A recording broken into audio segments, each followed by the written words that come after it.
अस्सलाम वालेकुम नाज़रीन, मेरा नाम अली हैदर है और आप देख रहे हैं प्रोग्राम एक पाकिस्तान। मुल्क में बदतरीन सियासी खींचातानी के बावजूद माशी महाज से अच्छी खबरें आने लगी हैं। तहरीक इंसाफ को आज जिन सियासी पाबंदियों का सामना है, जब वो हुकूमत में थी तो क्या उस वक्त की अपोजिशन जमातों को भी ऐसी ही बंदिशों का सामना था? ये मौज़ूआत हमारे प्रोग्राम का हिस्सा है, लेकिन पहले जिक्र तहरीक इंसाफ के आज लाहौर में होने वाले जलसे का।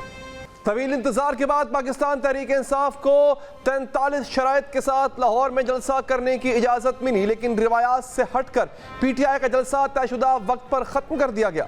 जलसा गाह में तहरीक इंसाफ के रहनुमाओं की तकारीर जारी थी जब साउंड सिस्टम बंद किया गया और पुलिस एहलकार स्टेज पर पहुंच गए। इसके बाद जलसा गाह की लाइटें बंद कर दी गई और वहां मौजूद जनरेटर के गिर्द भी पुलिस एहलकार खड़े हो गए। कराची से खैबर गिलगित से गवादर तक PTI कारकुनान तो जलसे में आए, मगर वज़ीर आला खैबर पख्तूनख्वा का काफिला जलसा गाह नहीं पहुंच सका। इमामिया कॉलोनी के करीब कंटेनर्स लगाकर GT रोड को बंद किया गया। जब अली अमीन गंडापुर का काफिला काला शाह काकू के करीब पहुंचा, जलसा गाह में ना पहुंचने का गुस्सा ट्रक ड्राइवर पर उतारते रहे और क्लाशनकोफ ट्रक के शीशों पर बरसाते रहे। पाकिस्तान तहरीक इंसाफ के कारकुनान और क़यादत में इल्जाम आयद किया कि हुकूमत ने जलसा रोकने के लिए रुकावटें खड़ी की हैं, मगर पंजाब और वफाकी हुकूमत ने इन तमाम इल्जामात को मुस्तरद कर दिया। हुकूमत ने तहरीक इंसाफ को 3 से 6 बजे का वक्त दिया, लेकिन जलसा 3:45 बजे शुरू हुआ। रहनुमाओं ने तकारीर की। लतीफ़ खोसा, बैरिस्टर गौहर, जमशेद दस्ती, हमाद अजहर समेत मुतादिद पार्टी रहनुमाओं ने खिताब किए, लेकिन जलसे को मुकर्ररा वक्त पर ख़त्म नहीं किया जा सका। खैबर पख्तूनख्वा से काफिले तो रात को निकलने शुरू हो गए थे, लेकिन दिन को आने वाले काफिले बर वक्त न चल सके और न ही पहुंच सके। खुद वजीर आला खैबर पख्तूनख्वा दिन 2:30 बजे इस्लामाबाद टोल प्लाजे से लाहौर के लिए रवाना हुए। इस दौरान तहरीक इंसाफ इंतजामिया ने अली अमीन गंडापुर की आमद तक जलसा जारी रखने के लिए ज़िलाई इंतजामिया से मुज़ाकरात भी किए, जो नाकाम हो गए।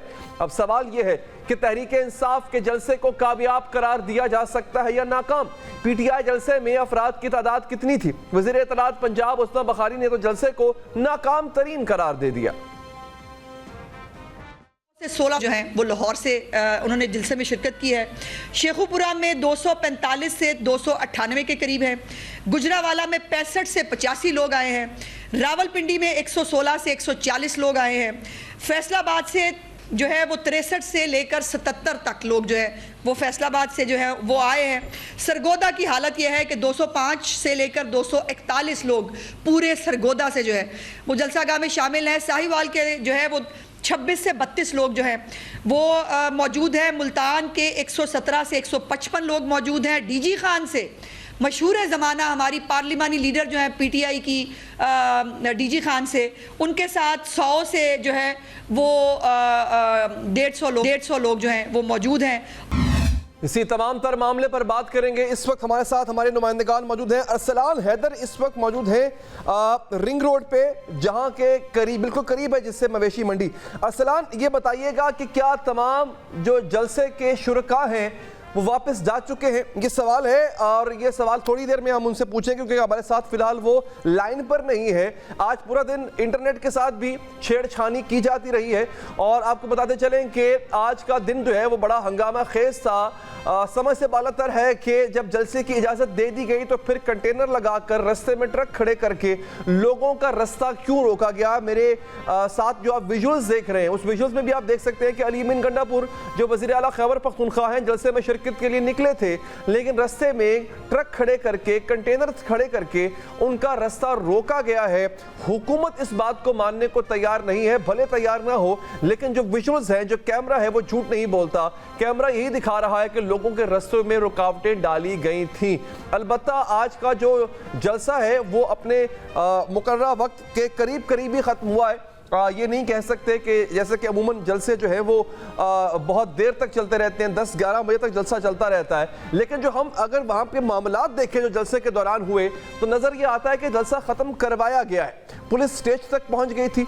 स्पीकर फोन्स या जो स्पीकर्स होते हैं उनको बंद कर दिया गया था।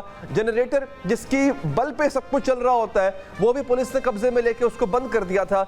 लिहाजा जलसा ख़त्म ज़बरदस्ती करवाया गया है और यही शर्त थी हुकूमत के लाहौर के मैनेजमेंट की के जलसे को वक्त पर ख़त्म किया जाएगा, लिहाजा उस पर जो है वो जो ज़िला इंतज़ामिया है लाहौर की उसने अमल दरामद करवाया और जलसे को ख़त्म कर दिया गया था। आप देख सकते हैं विजुअल्स हमारी साइड पर चल रहे हैं इस वक्त, आप स्क्रीन के इस हिस्से पर देख रहे होंगे कि यहाँ पर भी लाइट्स बंद हैं।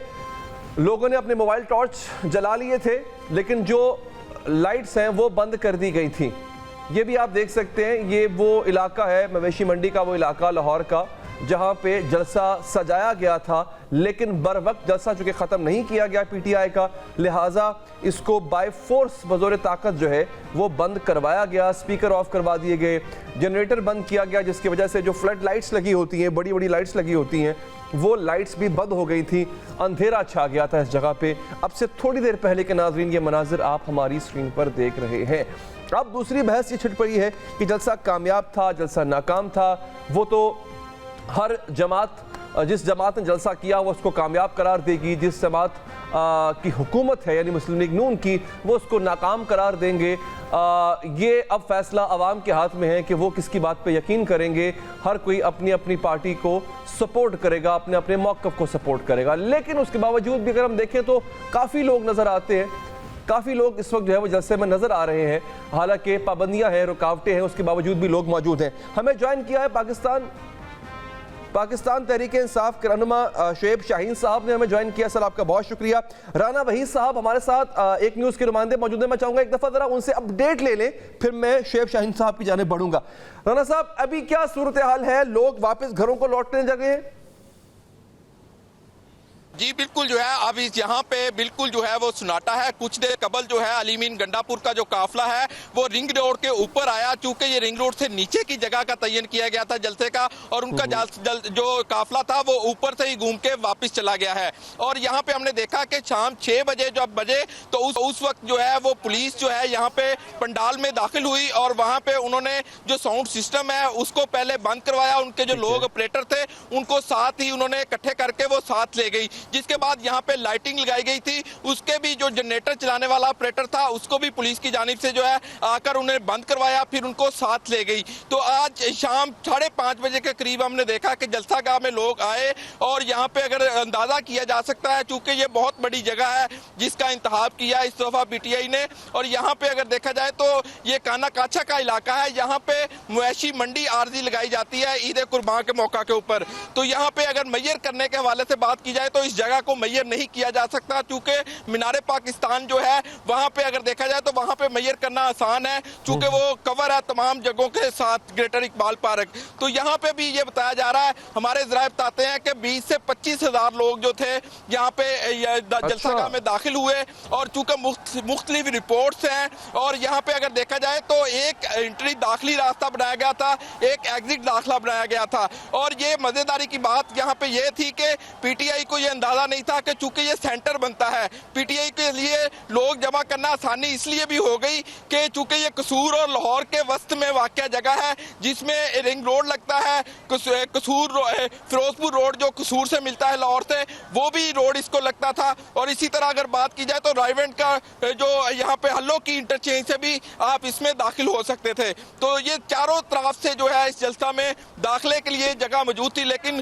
पीटीआई के रहनुमाओं का शिकवा था कि यहाँ पे कंटेनर रखे हैं, रास्ते बंद किए गए हैं। और ये हमने देखा कि पीटीआई के रहनुमाओं की जानिब से 6 बजे से पहले जो रहनुमा यहाँ पे मौजूद थे, बैरिस्टर गौर थे, उसमें लतीफ खोसा थे, उसमें अगर देखा जाए तो जो सलमान अकरम राजा थे, उन्होंने अपनी तकरीर भी हमने देखा कि वो 6 बजे से पहले ही भी बंद कर दी थी। और उसके बाद फिर जो है पुलिस हरकत में आई, जिसके बाद जनरेटर लाइट्स बंद करवाई गई। उसके बाद जो है यहाँ से जो कारकुन थे, जो रहनुमा थे, वो मुंतशिर हो गए और इस वक्त जलसागाह के अंदर मुकम्मल खामोशी है, अंधेरा है। अच्छा, मैंने आपसे अगला सवाल पूछना है राना वहीद साहब गिरफ्तारियों का, क्योंकि आज पूरा दिन गिरफ्तारियां हुई भी हैं और उसके विजुअल्स भी हैं, उसकी फुटेजेस भी हम देख रहे हैं। मैं आपकी तरफ वापस आता हूँ सर, आप हमारे साथ रहिएगा। शुएब शाहीन साहब, जलसा कैसा रहा सर आपका, आपकी नजर में? ठीक है सर, पहली बात तो यह है कि तकरीबन हमें 10 घंटे लगे जलसागाह तक पहुंचने में इस्लामाबाद से आते हुए, और कई घंटे हम रिंग रोड और उसके इर्द गिर्द घूमते रहे कई घंटे। अच्छा। और कहीं किसी मोटरसाइकिल ने हमें रास्ता दिखाया, किसी जगह हमें किसी गाड़ी वाले ने दिखाया, किसी जगह हमें पैदल चल के, और बहरहाल खैर बड़ी मुश्किल से हम वहाँ पहुँच के मौके पे। लेकिन जिस तरह रास्ते बंद थे और जिस तरह मोटरवेज बंद थी, हमें सुबह हमने टाइम दिया था मोटरवे का, लेकिन मोटरवे से आगे बंदिश थी, तो हमने मुतबादिल रास्ता अडॉप्ट किया GT रोड का। बहरहाल खैर हम पहुँच गए और बाजार, मेरा ख्याल है मेरी आखिरी स्पीच थी हुई, तो उसके 1-2 मिनट के बाद सारी लाइटें ऑफ हो गई। मुझे नहीं पता चला कैसे हो गई, सारा साउंड सिस्टम भी बंद हो गया, और किसने बंद कराया ये अभी आपके दोस्त बता रहे हैं। और उसके अलावा मैं ये समझता हूँ कि उसके बावजूद कि इन्होंने आज सारा दिन हमें रिपोर्ट्स मिलती रही कि किस किस एरिया से कितने लोग गिरफ्तार हुए, जाते वक्त भी और रास्ते में भी, और उसके बावजूद कि जो हजारों की तादाद में जो असल काफिले थे, मरयूब का, अली अमीन गंडापुर का और KPK से आने वाले लोग, तो तकरीबन आप यूँ समझे कि 1% भी नहीं पहुंच पाए। लेकिन शोएब साहब, आप सब ने जलसा गाह क्यों छोड़ दिया? हालांकि अभी तो काफिले, जैसे खुद आपने कहा कि अली अमीन गंडापुर साहब ने भी आना था, औरों ने भी आना था, ठीक है, पुलिस ने जो किया वो तो किया, लेकिन आपने वक्त से पहले क्यों स्टेज छोड़ दिया, क्यों चले गए जलसा गाह से? देखें, बात ये थी कि ज़ाहिर है मैनेजमेंट, इस्लामाबाद की मैनेजमेंट में तो शामिल नहीं था, और अभी मेरा किसी से रब्ता भी नहीं हुआ। जो स्टेज थी वो बहुत छोटी थी, और एक साइड से स्टेज टूट चुकी थी, और इस बात का बहुत शदीद अंदेशा था हादसा अगर जरा सा जब घटा हुआ तो ये एक खतरनाक सिचुएशन भी हो सकती है। हमने तो तकरीरें करके अपने इसलिए नीचे उतारा ताकि सिचुएशन जो है वो कोई बर्स्ट ना हो जाए, और मुकर्रीन जो है और जो लोग हैं और यूथ है ऊपर आई हुई थी, या जो इंतजामिया जो मैनेजमेंट के लोग थे वो ऊपर थे, और मैं तो समझता हूँ कि हमने तो उस वजह से है उस चीज को छोड़ा। मैं अपनी बात तो ये कहूँ। दूसरी बात ये है कि बहुत बड़ी तादाद में लोग थे, ताहते निगाह लोग ही लोग थे, और आप एक जो रिंग रोड थी, या कौन सी वाली रोड थी जो ऊंची रोड थी, मेरा ख्याल है वो रिंग रोड ही थी जहाँ से गुजर रही थी, वहाँ जब हम ज़ाहिर पैदल चल के फिर आप वहाँ आए तो उधर इतने लोग थे, यानी वहाँ अगर आप खड़े होके वहाँ ही अगर हमें इन्होंने बंद ही करना था तो हमें तो कोई इश्यू नहीं था। फिर वो नीचे क्या हमें वहाँ स्टेज बनाने की जरूरत नहीं थी, रिंग रोड पे खड़े होते तो वहाँ से आराम से स्टेज थी वो पूरी की पूरी। एक रिस्की काम हमें करना पड़ा। अच्छा, जलसा आपको लगता है मिसमैनेज था सर? देखिए, जलसा मिसमैनेज नहीं था, मैं खुद इस्लामाबाद का जलसा कराया है। आपको जलसे की तैयारी के लिए कम से कम आपको 4 दिन 3 दिन चाहिए होते हैं। रात लेट नाइट उन्होंने इजाजत दी, और उसके बाद कंटेनर्स भी पहुंचाने की, और जिस तरह की रुकावटें खड़ी की, और हमने वहाँ इस्लामाबाद में भी यही फेस किया था और यहाँ भी फेस किया।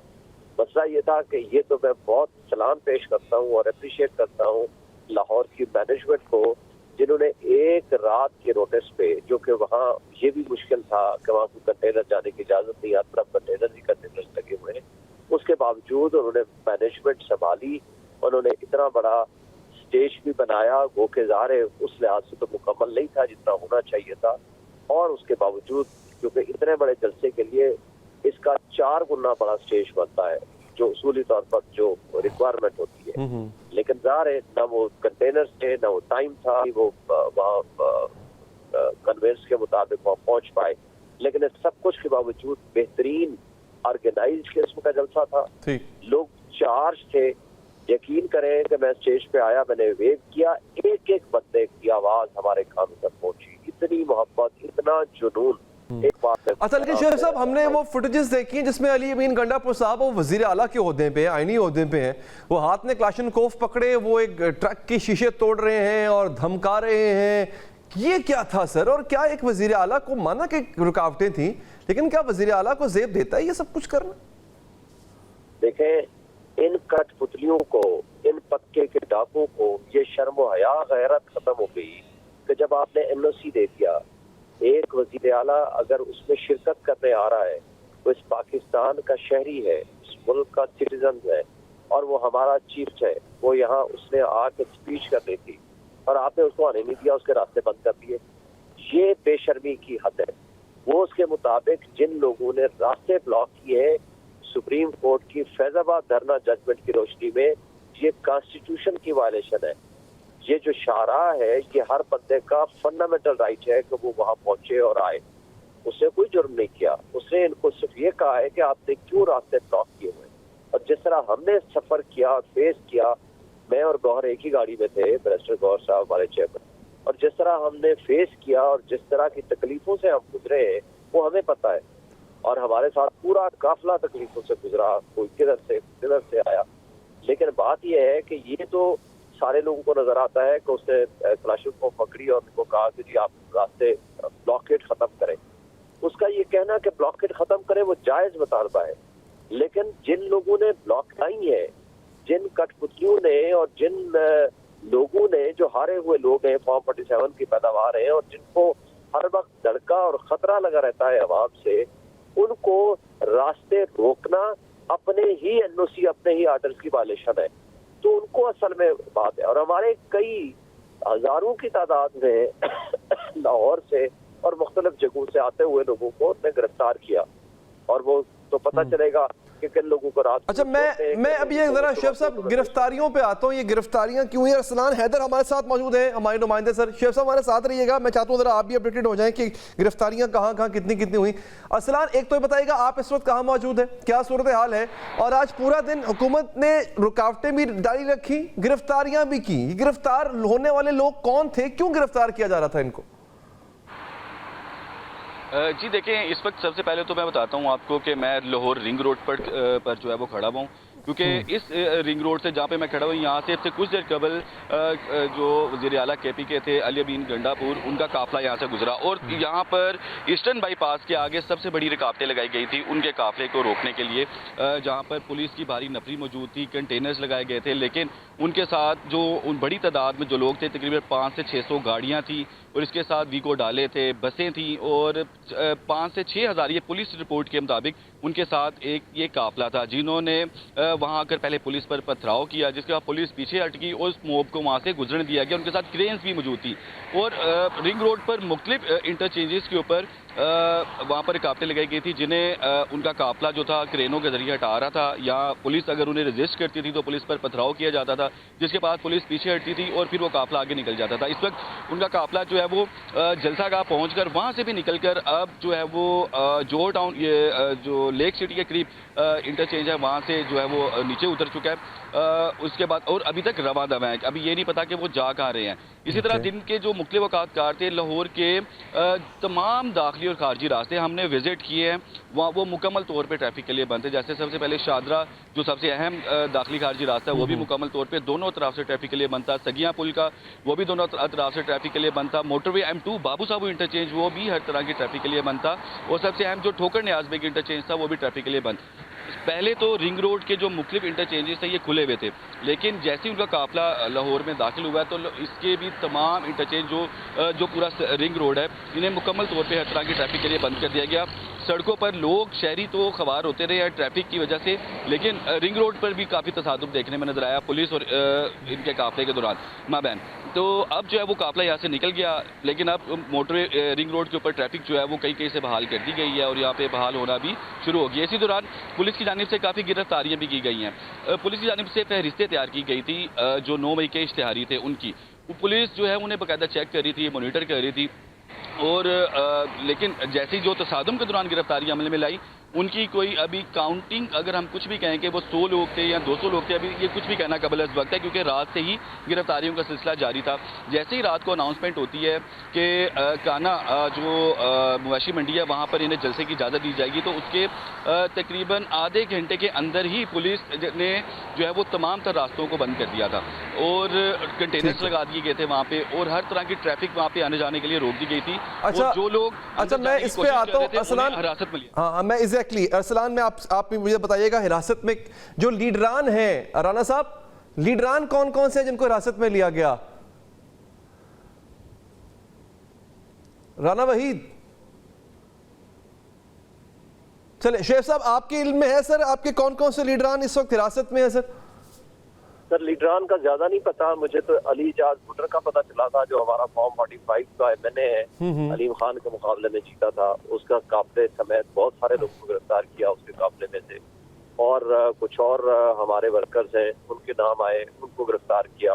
बाकी लीडर्स में से किस किस को किया किसको नहीं किया, बस सारा दिन हमें रिपोर्ट्स मिलती रही बट कंफर्मेशन की वाली बात अभी तक हमारे पास, मेरे पास कम से कम नहीं है, क्योंकि हम अपने रास्ते बनाने में पोजीशन में थे। क्योंकि मैं और गौर साहब हर हाल में हमारी ख्वाहिश थी कि हम जलसे में पहुंच जाए, और हमारा काफिला भी 4 हिस्सों में बट गया। कुछ वक्त पे पहुंचा, कुछ वक्त पे 2 हिस्से उसके पहुंच पाए और 2 हिस्से नहीं पहुंचे। मगर इस सब कुछ के बावजूद अच्छा शुएब साहब, ये इतलात ये भी आ रही हैं, बल्कि डिजिटल मीडिया पे खबरें फैल रही हैं कि हमाद अजहर को भी गिरफ्तार किया गया। क्या जब आप जलसा गाह में थे, क्या ये वहां से सेफली निकल गए थे, या आपके पास ऐसी कोई खबर है उनकी गिरफ्तारी की भी? जी मेरे पास उनकी कोई इंफॉर्मेशन नहीं है। ठीक, लेकिन जलसा गाह में थे सर हमाद अजहर साहब और दीगर?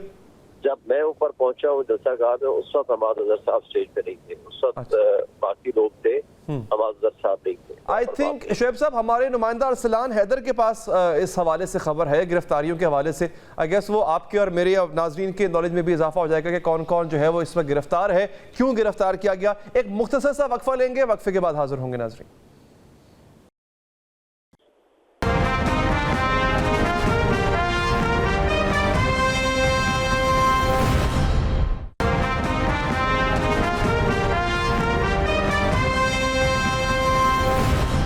ब्रेक के बाद हाज़िर नाज़रीन, शुएब शाहीन साहब हमारे साथ मौजूद हैं, और जलसा गाह से भी, बल्कि रिंग रोड और जलसा गाह से एक न्यूज़ के नुमाइंदगान भी हमारे साथ मौजूद हैं, हमें मुसलसल अपडेट कर रहे हैं। सलान, आपके पास है कोई खबर इस सिलसिले में सर? जी देखें कि जैसे ही जलसा गाह में जो उनका वो दिया गया वक्त था वो ख़त्म हुआ, तो उसके बाद जलसा गाह की लाइट्स जो थी वो बंद कर दी गई, जिसके बाद हमारे पास इतलात आती रही कि पुलिस जो है वो कंटेनर्स पर चढ़ने लगी, और कंटेनर्स पर चढ़कर जो ऊपर मौजूद जितने उनके लीडर्स थे और उनको नीचे उतारना शुरू कर दिया। लेकिन अभी तक किसी अहम रहनुमा की गिरफ्तारी की जो तफसील है वो तो सामने नहीं आ सकी। लेकिन पुलिस की जानिब से एक रोज़ कब जो हमारे पास एक फहरिस्त आई थी, जिसमें मियाँ असलम इकबाल, मियाँ महमूद रशीद के और इनके बेटे मियाँ हसन महर वाजिद, और फहरिस्त में वकास अमजद नदीम बारा समेत 42 के करीब रहनुमाओं के नाम शामिल थे 9 मई के मुकदमात में, जो कि पुलिस को मतलूब हैं। तो इस हवाले से अब पुलिस ने इनकी गिरफ्तारियां तो करनी ही करनी थी। अब जो है वो वहाँ पर एक, क्योंकि जलसा गाह के अंदर वहाँ पर नेटवर्क का भी काफ़ी इशू था, लाइट से बंद कर दी गई, और पुलिस की जानिब से एकदम से जो कंटेनर था उसके ऊपर पुलिस जो थी चढ़ी, और आप फुटेजेस में भी देख सकते हैं कि किस तरह से पुलिस जो है वो ऊपर सीढ़ियों के जरिए चढ़ी और जाके कारकुनान को और रहनुमाओं के नीचे उतार रही है। अब ये मुतवक्के है, और हमारे सोर्सेज भी कह रहे हैं कि गिरफ्तारियां जलसा गाह में अमल में लाई जा रही हैं, और या जो बाहर निकलने की कोशिश कर रहे हैं उन्हें नाकों पर रोककर गिरफ्तार किया जा रहा है, क्योंकि अभी तक जो जलसा गाह के अतराफ में लगे कंटेनर्स थे उन्हें नहीं हटाया गया, वहाँ पर लगे हुए हैं। और अब ये एक अगला प्लान जो है वो हमारे ज़राए से मुझे पता चल रहा है। हाँ, बताएं प्लान क्या है? ये पता चल रहा है कि इन नाकों पर जैसे ही ये जो जितने रहनुमा यहाँ पर आज पहुंचे थे, और क्योंकि ये इनका नाम पुलिस की फहरिस्त में शामिल है, और ये जो है वो इश्तिहारी करार दे दिए गए हैं, और इनको जो है हिरासत में लिया जाएगा। तो अब उनके लिए पिकेट्स लगाई जा रही हैं, और उनको हिरासत में लेने के लिए पुलिस जो है वो मुख्तलिफ मकामात पर कंटेनर्स लगा। आज का दिन हमें चूहे बिल्ली का खेल देखने को मिलेगा। आज रात भी लाहौर की सड़कों के ऊपर जो है वो हमें यूँ कह लें कि चूहे बिल्ली का खेल देखने को मिलेगा। मुनीफ फारूक साहब ने भी ज्वाइन कर लिया, शुएब शाहीन साहब के साथ मौजूद हैं। फारूक साहब, तजिया आपका बड़ा न्यूट्रल होता है सर, लेकिन यहाँ पे मैं चाहूंगा आप अपना दिल खोल के तजिया दीजिए। लाइटें बंद कर देते हैं, स्पीकर बंद कर देते हैं, कंटेनर पे चढ़ जाते हैं, कहते हैं जलसा खत्म करो। ये क्या होना चाहिए सर? ये हिकमत अमली है क्या? कुछ समझ आती है आपको सर?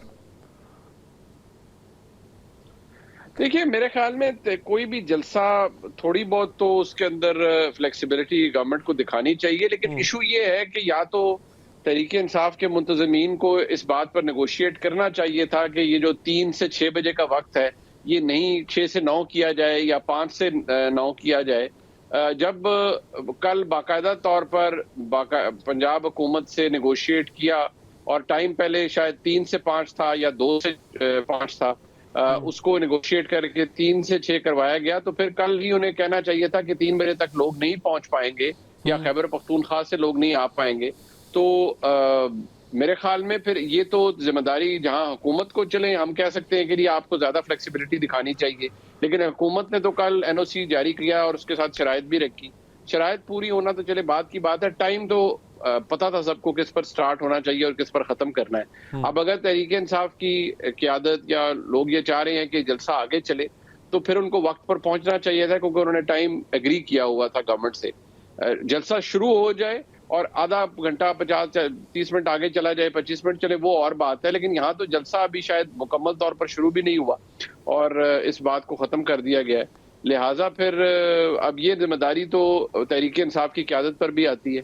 अच्छा, नहीं लेकिन सर देखिए, वो तो मुसलसल इजाजत मांग रहे थे ना मुनीब साहब, वो तो कई दिनों से इजाजत मांग रहे हैं, फिर कभी जगह नहीं दी जाती उनको, कभी जगह से हटा दिया जाता है, कभी उन पे रुकावटें डाली जाती हैं उन पे, तो ये सब वो तो बहुत पहले से कर रहे थे। अब उनको अगर आप एक सियासी स्पेस ही नहीं देंगे, आप उनको ना रैली निकालने देते हैं, ना जलसा करने देते हैं, जैसे कि एक होना चाहिए, एक सियासी जमात को इजाजत होनी चाहिए, तो फिर उनके पास क्या रास्ता रह जाता था?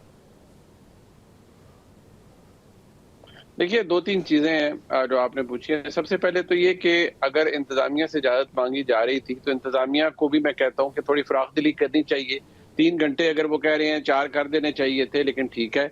अब अगर इंतजामिया ने नहीं दिए तो किसी ज़ाब्ते के तहत तो आपने चलना है, आप जलसा अगर पहले शुरू कर ले। दूसरी बात यह है कि जो तूफान बदतमीजी उधर इस्लामाबाद के जलसे के अंदर किया गया, उसके बाद क्या एक्सपेक्ट किया जाता है? किसी ने फूलों के हार तो डालने नहीं थे। अगर आप आकर वहां पर बदतमीजी करेंगे, गंदी जुबान इस्तेमाल करेंगे और वो सियासी, देखिए सियासी बात, सियासी नारा और चीज होती है, गंदी बात को आप सियासी बात कह के उस पर कवर डाल के उसे जस्टिफाई नहीं कर सकते। तो जो अली अमीन गंडापुर साहब और दीगर वहां पर कुछ मुकर्रीन ने गुफ्तगू की, अगर कोई ये कहेगी कि इसके बावजूद फिर आपके साथ अच्छा रवैया रखा जाए, वो तो होगा नहीं। तहरीक इंसाफ वैसे भी जेर अताब है, एस्टेब्लिशमेंट के साथ बहुत बड़ा मसला तहरीक इंसाफ का पहले ही है। यहाँ पर भी अभी तो हैरानगी की इंतहा है कि यहाँ पर इन्हें जलसा करने की इजाजत दी गई, लेकिन वो भी मैं कहूंगा कि पंजाब हुकूमत ने अगर इजाजत दे ही दी थी तो थोड़ी ज्यादा टाइम के लिए दे देते। लेकिन चले अगर नहीं दिया तो फिर बहरहाल आपने किसी ज़ाब्ते के तहत तो चलना है। आपको इजाजत अगर 3 घंटे की मिली है, उस टाइम की मिली है, तो चले कम से कम आप अपना जलसा शुरू कर लें। आप 4 बजे भी शुरू कर लें, आप 5 बजे भी शुरू कर लें, तो हर कोई मेरे समेत ये कहेगा जी कि अगर 5 बजे उन्होंने तकारीर और जलसे अपने शुरू कर दिए हैं और तमाम मुकर्रीन और सपोर्टर्स पहुंच गए हैं, तो कोई बात नहीं है, 1 घंटे से। देखिए, मैं आपकी बात से इत्तेफाक करता हूं, ऐसे बयानात नहीं देने चाहिए थे, ये वैसे भी वजीर आला को जेब नहीं देते, लेकिन एक शख्स का कंडक्ट है उस पर आप पूरी जमात को तो नहीं रोक सकते ना। मतलब आपने कंटेनर लगा दिए, आपने रस्ते रोक दिए, आप उसको इजाजत नहीं दे रहे हैं, वक्त मांग रहे हैं, वक्त नहीं दे रहे हैं, जगह आप उसको बड़ी अजीबोगरीब किस्म की दे रहे हैं, तो ये एक शख्स के बयानात का खुमियाजा पूरी जमात को भुगतना पड़ा, ये भी तो आपको लगता है ये सही है? देखिए, सबसे बुनियादी बात यह है कि किसी भी जमात को सियासी एक्टिविटी करने का मुकम्मल हक होना चाहिए। हाँ, कवायद और ज़वाबित के मुताबिक जो भी होते हैं, जो भी सेट किए जाएं, जो भी, वो पॉलिटिकल एक्टिविटी नहीं करने दी जाती, पाबंदियां लगाई जाती हैं, सड़कें ब्लॉक की जाती है, कुछ भी होता है तो वो तो गलत है, उसको तो कोई जस्टिफाई नहीं कर सकता। दूसरी बात यह है कि पॉपुलैरिटी, मकबूलियत एक सियासी जमात का असासा होती है। सियासी जमात उसके ऊपर अपना कैपिटल बिल्ड करती है, लेकिन पॉपुलैरिटी, मकबूलियत कभी भी लाइसेंस नहीं होती कि आप धमा चौकड़ी मचा दें, आप मुगलजात बकें, आप मिसोजिनिस्ट किस्म की स्टेटमेंट्स पास करें, आप मुल्क के इदारों को रगड़ें। जिन एक अदे लीडर्स की आप बात कर रहे हैं, वो तमाम लोग ऐसे, अब खैबर पख्तूनख्वा पाकिस्तान की इकाई है, उसके वज़ीर आला अगर आकर फौज को लताड़ेंगे और फौज की क़यादत के हवाले से बातें करेंगे, वहां पर चंद और मुकर्रीन निहायती बेहुदा गुफ्तगू करेंगे। लेकिन तो फिर मैंने दोबारा आपकी बात ठीक, लेकिन हमने मुनीब साहब ये भी देखा ना कि जो संगजानी जलसे में हुआ उसके बाद फिर कुछ देर के लिए गायब हो गए अली अमीन गंडापुर साहब, फिर पता लगा कि एक बहुत अहम मुलाकात करके वो आए थे, और फिर ये भी खबरें मिली कि इस मुलाकात के बाद मामला बेहतर हो जाएंगे, आगे बढ़ेंगे। आज जो कुछ हुआ है उससे लगता है कि मामला बेहतरी की तरफ तो नहीं जा रहे? नहीं, मेरे ख्याल में उसमें मुलाकात तो हुई है, मुलाकात भी हुई, बल्कि वो मुलाकात काफ़ी नाखुशगवार थी और अली अमीन गंडापुर साहब को काफ़ी उसमें मसाइल भी रहे और मुश्किल उन्होंने एक वक्त गुजारा। मैं हमेशा यही कहता हूँ, बस इतने तक ही रहूँगा। लेकिन मसाइल हल नहीं हुए और ना वो मसाइल हल हो सकते हैं। इनफैक्ट वो ब्रिज शायद बर्न हो गया जो तहरीक इंसाफ और इमरान खान साहब के लिए था, जिसमें बहुत ज़्यादा किरदार अदा करते थे अली अमीन गंडापुर साहब भी। तो मेरा ख्याल है वो एक इशू डेवलप हुआ और उसने एक प्रॉब्लम भी क्रिएट कर दिया गंडापुर साहब के लिए भी, और मुझे लगता है कि शायद मुकम्मल तौर पर चीज़ें सॉर्ट आउट नहीं हुई।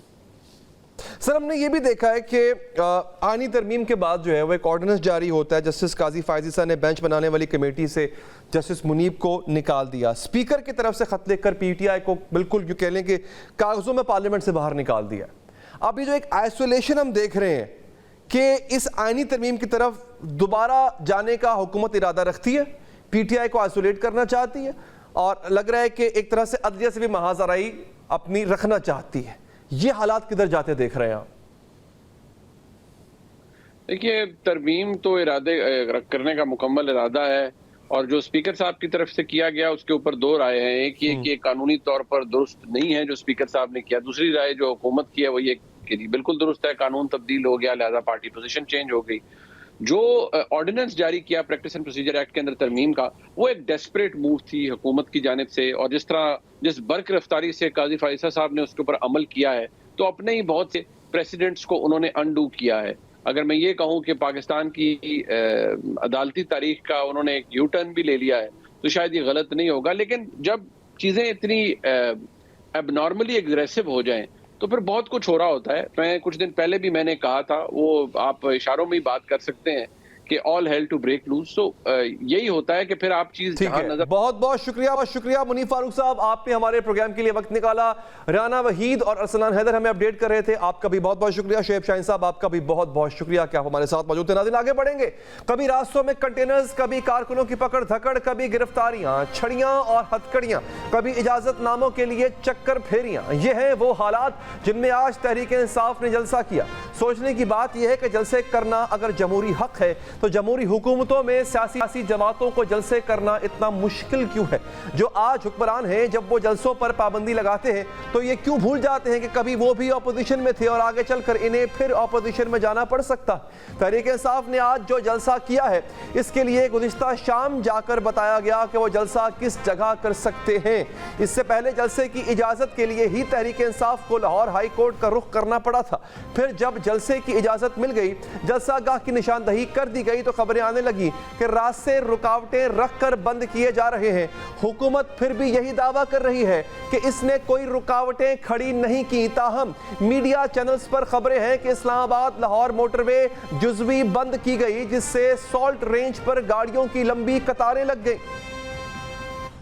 कोई बंद नहीं है जी, बगैर रास्ता बंद हुए, बगैर कुछ किए। वो तो कल से कह रहे हैं मैं नहीं आ सकूंगा, मैं नहीं आ पाऊंगा, सारे रास्ते खुले हैं। कोई एक सड़क जो है वो लाहौर का कोई रास्ता बंद नहीं है। और ये गंडापुर साहब ने, जैसे मैंने कहा, उन्होंने तो कल रात को आपसे मीडिया से बात करते हुए कह दिया था मैं शायद पहुंच ना पाऊं। तो अब नियत का तो भाई मैं कुछ नहीं कर सकती। हुकूमत की जानिब से जलसे की जो इजाजत दी गई वो भी कई पाबंदियों और बंदिशों के साथ थी।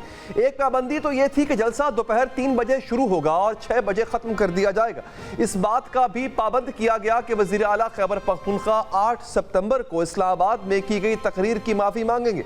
ये शर्त भी आयद की गई कि कोई इश्तिहारी मुजरिम जलसे में शिरकत नहीं करेगा और अगर करेगा तो जलसा इंतजामिया इसे गिरफ्तार कराने में ताउन करेगी।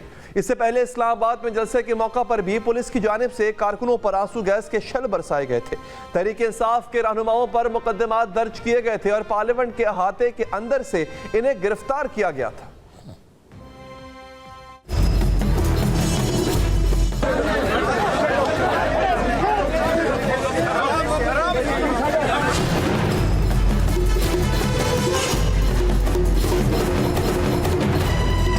और ये कोई अब की बात नहीं है, तहरीक इंसाफ को मुसलसल एक जबर का सामना करना पड़ रहा है। पार्टी क़यादत गिरफ्तार की गई, जो बच गई वो गुमशुदा हुई या रूपोश होने पर मजबूर हुई, फिर रूनमा होने पर इसकी सियासी वफादारियां तब्दील हुई। ये शिकायत भी सामने आई कि गिरफ्तारी के दौरान शदीद तशद्दुद किया गया। जो रूपोश हुए इन्हें पकड़ने के लिए चादर और चार दीवारी का तकद्दुस पामाल किया गया, अहले खाना को हरासा किया गया। तहरीक इंसाफ की क़यादत ही नहीं, कारकुन भी रियासती सख्ती का सामना करते रहे। पार्टी का मरकजी सेक्रेटेरिएट सील किया गया, कई कारकुनों के खिलाफ मुकदमात दर्ज किए गए। पीटीआई सोशल मीडिया टीम में शामिल अफराद भी लापता रहे। यहाँ तक कि तहरीक इंसाफ से वाबस्ता अफराद के लिए पाकिस्तान का झंडा उठाना भी काबिले गिरफ्त करार पाया। हालांकि जब तहरीक इंसाफ हुकूमत में थी तो इस वक्त मुस्लिम लीग नून, पीपल्स पार्टी और जमीयत उलमा इस्लाम ने जलसे किए थे, हुकूमत मुखालिफ तहरीकें चलाई थी। फजलुर रहमान ने आज़ादी मार्च किया था जो इस्लामाबाद पहुंचकर ख़त्म किया गया था।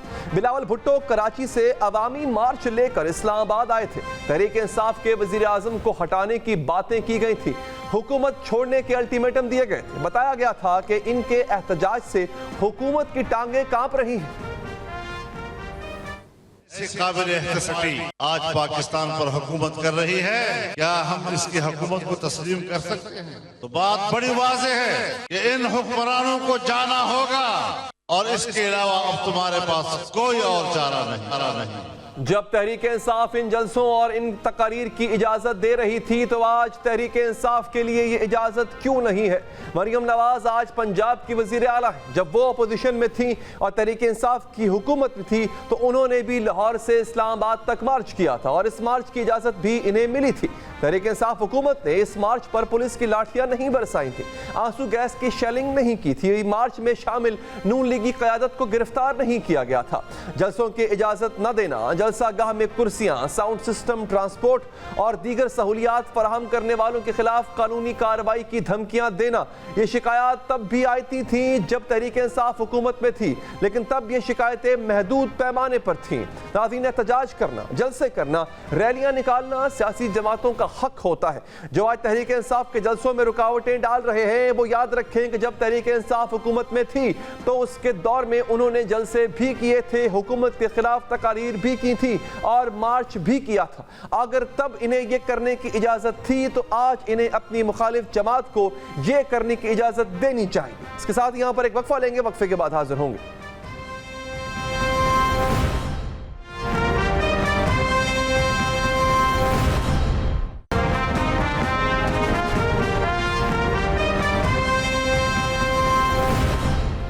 ब्रेक के बाद हाजिर नाज़रीन, मुल्क में बदतरीन सियासी खींचातानी के बावजूद माशी महाज से अच्छी खबरें आने लगी हैं और हर नए दिन के साथ इक्तिसादी मंजरनामा वाज़ेह होने लगा है। बैनुल अक़वामी रेटिंग एजेंसी मूडीज के बाद अमरीकी माशी जरीदे ब्लूमबर्ग ने गवाही दे दी कि पाकिस्तान माशी उड़ान भरने लगा है। खबरों के मुताबिक वफाकी हुकूमत ने पेट्रोलियम मसनूआत की कीमतें मुसलसल चौथी बार कम करके इस महीने के आखिरी 15 दिनों के लिए पेट्रोल की कीमत 10 रुपए और डीजल की कीमत 13 रुपए 6 पैसे घटा दी, जिसके बाद पेट्रोल अब 249 रुपए 10 पैसे और डीजल 249 रुपए 68 पैसे फी लीटर दस्तियाब है।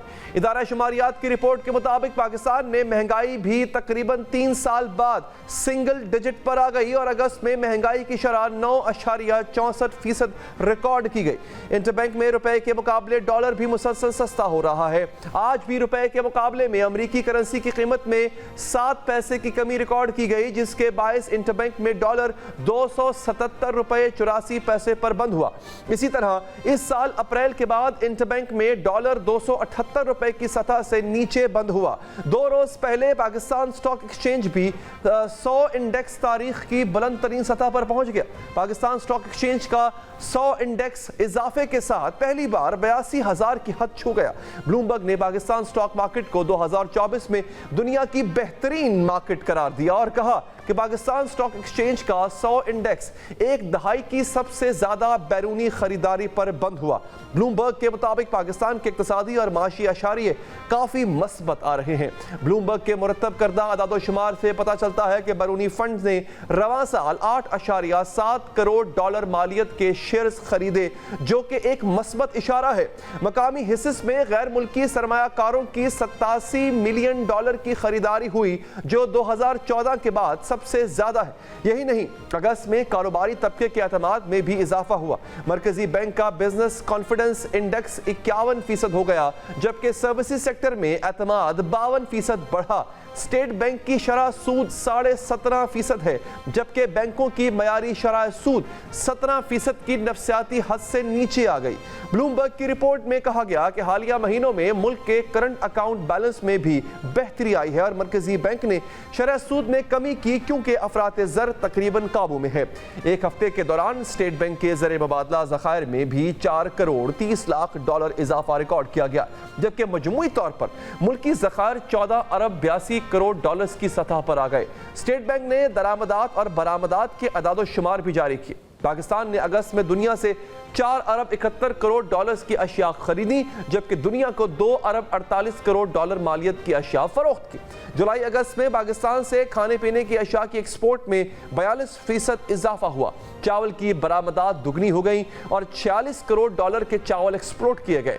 प्लास्टिक मसनूआत की एक्सपोर्ट्स जुलाई अगस्त में $92 मिलियन और टेक्सटाइल एक्सपोर्ट्स $2.9 अरब हो गई।